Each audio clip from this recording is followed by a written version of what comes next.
நற்செய்தி வாசகம். மார்க் எழுதிய நற்செய்தி 10ஆம் அதிகாரம் இறை வார்த்தைகள் 28 31 முடிய. அப்போது பேதுரு அவரிடம், பாரும், நாங்கள் எல்லாவற்றையும் விட்டுவிட்டு உம்மை பின்பற்றியவர்களாயிற்றே என்று சொன்னார்.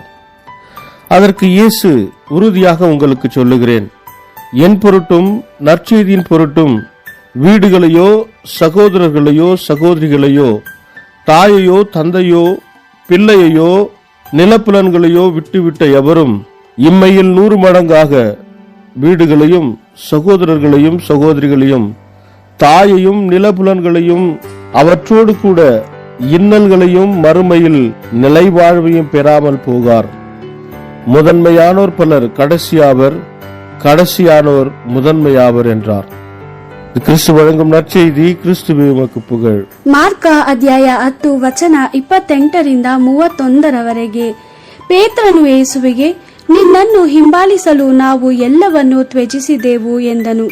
ಯೇಸು, ನಾನು ನಿಮಗೆ ಸತ್ಯವನ್ನು ಹೇಳುತ್ತೇನೆ, ನನಗಾಗಿ ಮತ್ತು ಸುವಾರ್ತೆಗಾಗಿ ತನ್ನ ಮನೆಯನ್ನಾಗಲಿ ಸಹೋದರರನ್ನಾಗಲಿ ಸಹೋದರಿಯರನ್ನಾಗಲಿ ತಾಯನ್ನಾಗಲಿ ತಂದೆಯನ್ನಾಗಲಿ ಮಕ್ಕಳನ್ನಾಗಲಿ ಭೂಮಿಯನ್ನಾಗಲಿ ತ್ಯಜಿಸಿದ ಪ್ರತಿಯೊಬ್ಬ ವ್ಯಕ್ತಿಯು 100ರಷ್ಟು ಹೆಚ್ಚಾಗಿ ಪಡೆಯುತ್ತಾನೆ.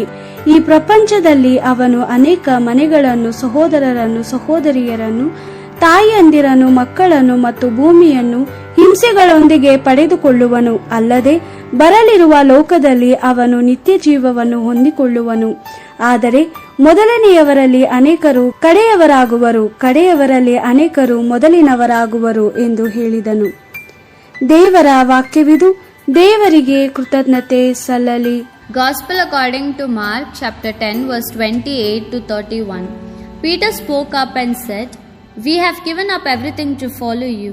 Jesus answered, "Truly I say to you, there is no one who has left houses or brothers or sisters or father or mother or children or lands for my sake and for the sake of the gospel, who will not receive 100 times as much in this present age, houses and brothers and sisters and mothers and children and lands with persecutions and eternal life in the age to come.